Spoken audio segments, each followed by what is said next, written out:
Welcome back to the Wellbeing in Medicine podcast. I'm your host, Dr. Ryan Stedjink, pediatrician, physician, informatician, and coach. On this podcast, we explore what it takes to actually practice medicine sustainably.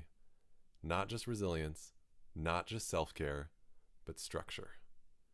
Because most physicians are not struggling because they lack discipline or compassion or competence.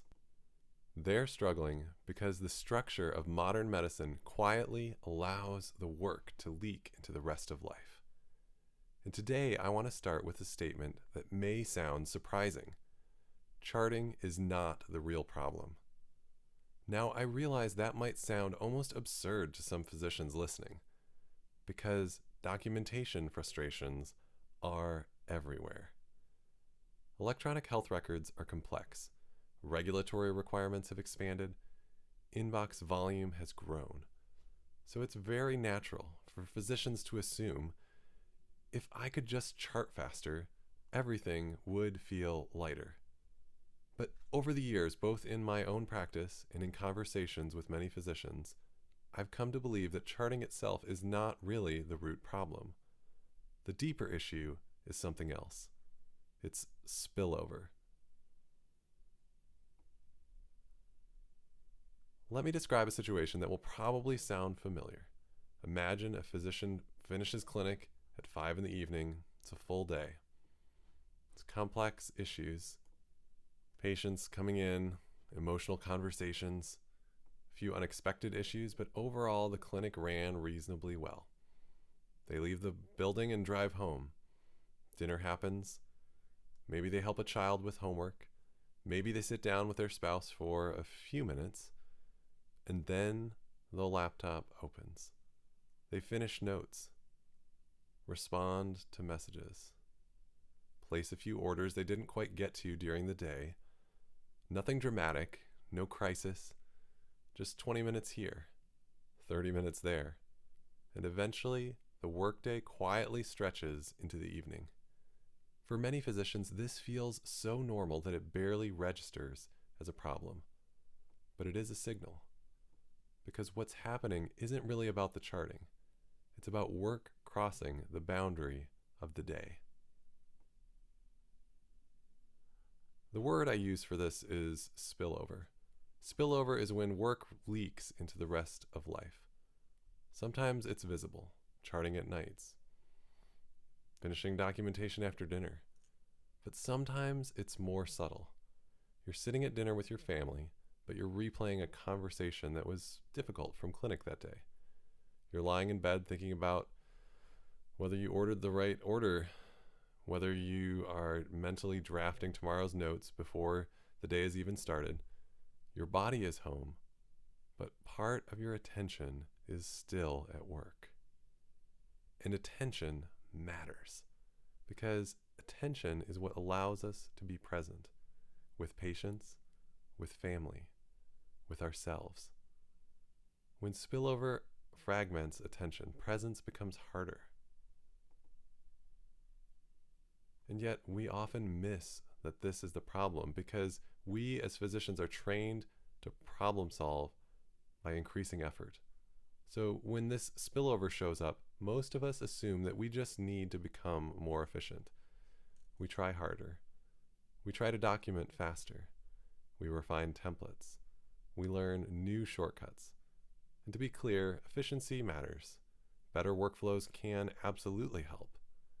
But efficiency alone rarely solves the spillover issue, because spillover is not fundamentally a speed problem.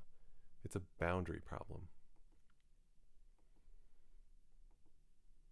Let me give you another example. Imagine a physician who is actually very efficient. They finish most of their notes before leaving clinic. Their documentation is streamlined, but their inbox keeps expanding. Refills, lab questions, portal messages, administrative requests. And the physician opens the EHR after dinner for just a minute. And 20 minutes later, they're still there. Again, it's not dramatic, but it's a quiet extension of work into personal time. over months and years, that quiet extension becomes the norm. I remember hearing my colleague say that sometimes she would have her laptop open in bed and she knew that her kids just knew that that was something that happened. Spillover happens in lots of professions, but medicine is especially vulnerable. First, physicians care so deeply about their patients. I know I do, and this responsibility becomes part of our identity. Second, our work is cognitively demanding. It's not something that you can easily switch off. And thirdly, modern EMRs often get in the way.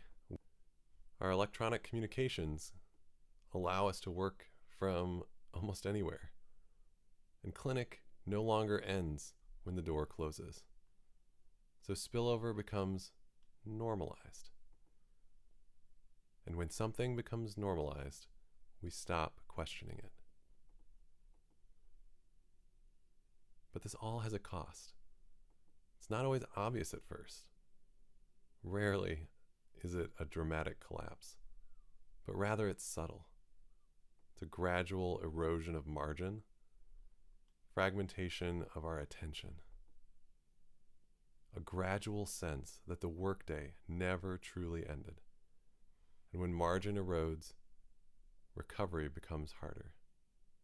And when recovery comes harder, everything gets heavier. Not because calling has disappeared, but rather because the structure around the calling has become unsustainable.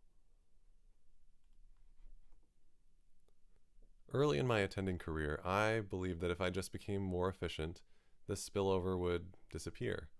I worked on my templates, I refined my workflows, I was trying to get more done and get my documentation done faster and faster so that I could get home with my charting done. And it helped a little, but it never fully went away. It just moved. It was maybe fewer charts at night, but I still had things there. This mental carryover from the day. I had many times where I didn't get a lunch that first year out. And I realized the issue wasn't speed. The issue was architecture. It was structure. I had never intentionally designed how the workday ended. Without a defined end, the work just kept expanding. And one day, it broke me. I was sitting next to my wife and she said, something has to change. And she was right. So I had to ask, rather than just how do I chart faster, I had to ask, how is my work going to be designed so that it stays contained within the day? And that shift from speed to structure ends up being more subtle than we realize. But really, it's so powerful.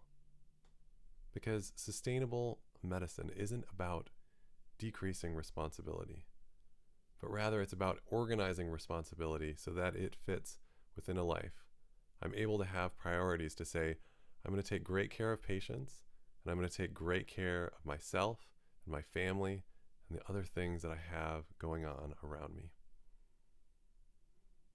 So, in order to address spillover, we need to look at something called containment. This is boundaries, giving clear thresholds around work. Clear expectations for what needs to be finished before the day ends. Clear boundaries around what requires my attention as a physician, or at least in that moment. It doesn't eliminate work, but it helps organize and prioritize work. And when work is organized well, the spillover decreases. So when physicians say that they hate charting, often what they mean is that there's something deeper. They're experiencing this lack of margin. Attention is leaking into family time. Energy is leaking into weekends.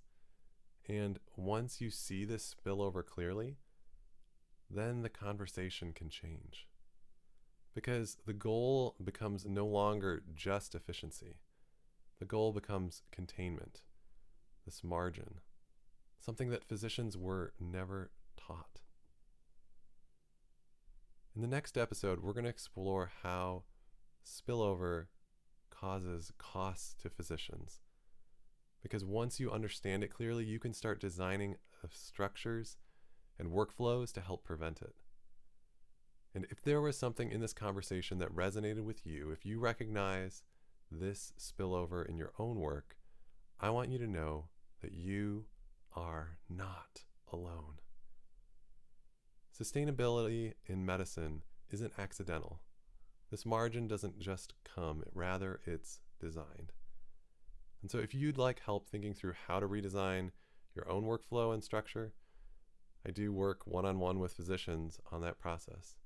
And you can learn more at chartingandthriving.com/change, where you can head to the link below and get my free PDF guide to help you finish your charting faster. I'm so thankful to have you tuning in to hear how you can create that margin for yourself for sustainability and thriving in medicine. I'm Dr. Ryan. Thanks for all you do and have a wonderful day.